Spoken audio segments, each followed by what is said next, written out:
మీ cell phone చూస్తున్నారు? అన్ని మార్లు బైబిల్ చూస్తే మీ బ్రతుకు బంగారం అయిపోతుంది. ఇన్ని మార్లు మీ సెల్ ఫోన్ చూస్తారు. SMS పంపించారా?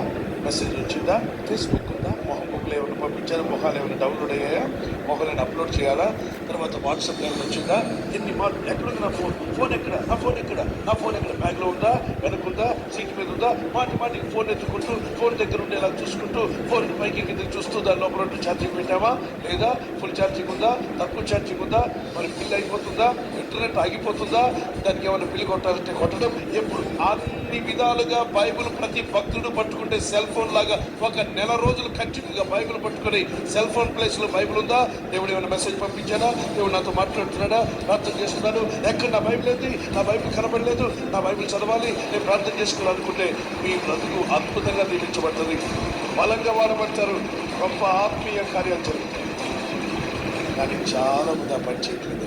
ఏం చేస్తున్నారంటే ఎంతసేపు ఎవరి మెసేజ్ ఎవరు పంపించినా మనుషులే పంపిస్తారు. దేవదూతలు ఒక్క మెసేజ్ పంపదు. నేను చెప్తున్నాను. మరి ఎవరు పంపించినా మనుషులు దొరికిన మెసేజ్ పంపిస్తారు.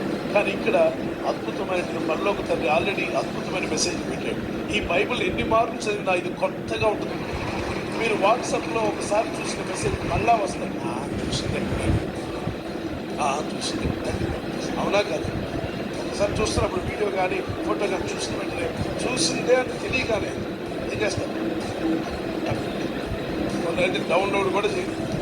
అరమరకలు చూడండి. ఇంకా వచ్చినాయి. అనవసరం డబ్బులు వేస్ట్ చేయండి. My dear brothers and sisters, ఒక్కసారి చూస్తే దాని టేస్ట్ పోతుంది. కానీ ఈ జీవగ్రంథం ఎన్ని వేల సార్లు జరిగినా మళ్ళా మాట్లాడుతుంది. జీవమున్న గ్రంథం ఇదే. జీవము కలిగిన మాటలు మీ బ్రతుకులు వెలిగించేవి, ఆత్మను రక్షించేవి.